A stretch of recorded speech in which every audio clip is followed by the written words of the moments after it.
Okay, today I'm going to teach you how to draw on your phone.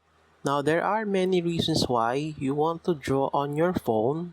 Maybe you're at the grocery store, you're waiting in line, and since you don't want to waste time, you want to draw a little cartoons while you're waiting in line.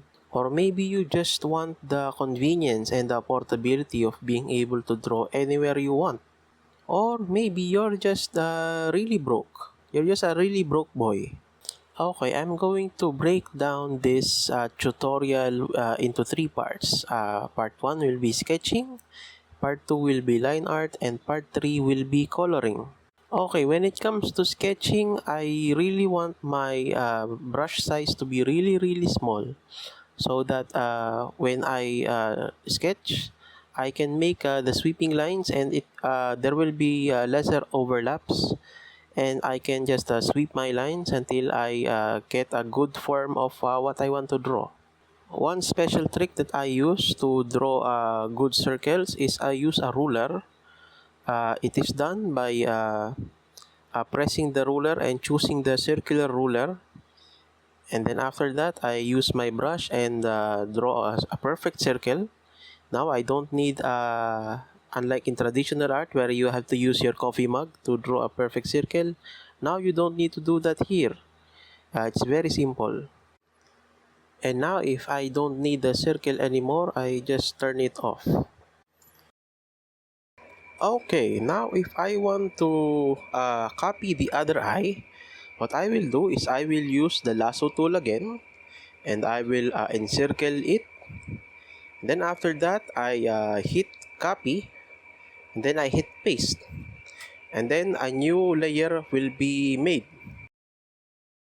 And now with the pasted layer selected, I will hit the flip button, and then I will just reposition it in a place where it needs to be.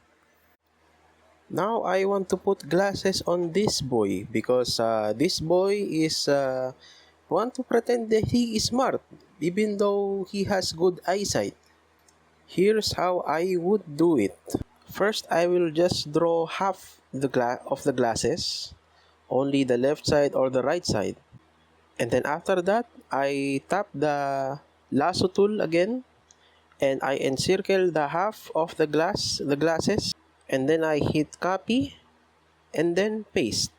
And with the new layer that is selected, that was created, what I will do is I will hit the flip button, and I will just reposition it to match the other side of the glass. And then afterwards, I can just merge the layers. If I am satisfied, I merge the layers.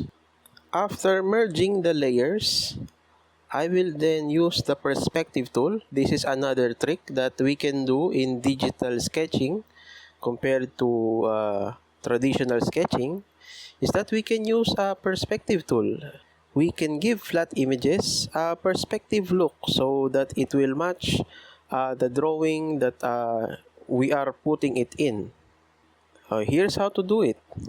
First, we select the layer, which is in our case the glass, and then after that the perspective button, and then I just arrange the vertices, the corners, until I get the right perspective that matches the poor boy's face. And then after that, I just drag and reposition the glass to the boy's face. I might rescale it a little and rotate it a little. And there, we are done with the sketching phase.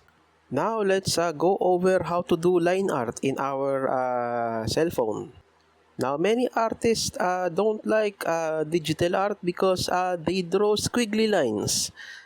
I too do not want squiggly lines in my drawing, but there is a trick to it. I will show you how. For long lines, I use this setting.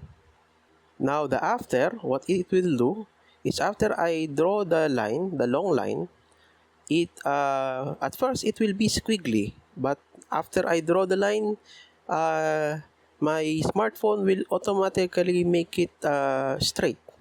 And there you go. No more squiggly lines. No more squiggly lines for our beautiful drawings. But this setting for long straight lines is not always good, especially for short lines. For short lines, what we will do is we will use these settings, and then after that, the stabilizer and everything, the settings that are set for the long lines will not affect our short lines, and we can freely draw the short lines as we please. So basically, that is how you do line art here in your smartphone. So you just switch between the settings for long lines and the settings for short lines. And now let's move over to the coloring phase. Let's say that you have already done your line art.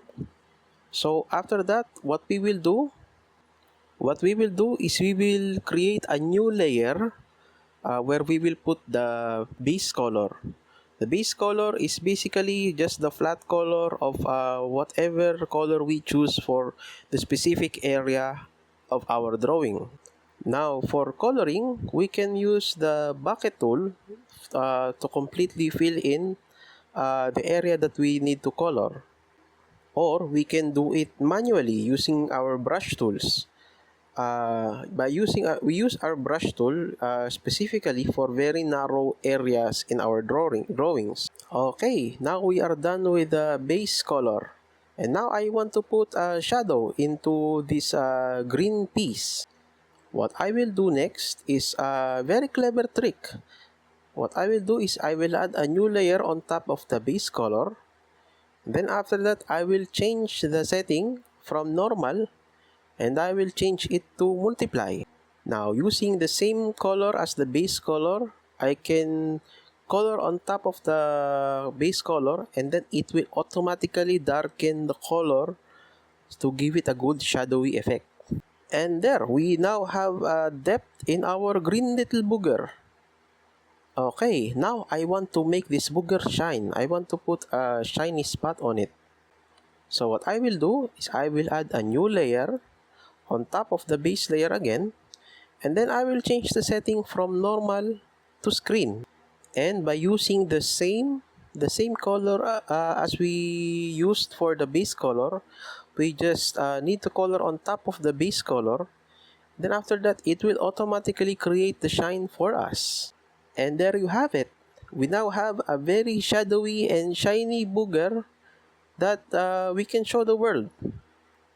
And that is it for the coloring part.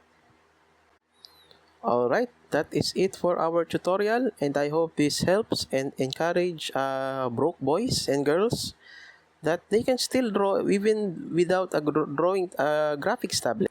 Just keep on dreaming and keep on making, and see you in the next video. Bye!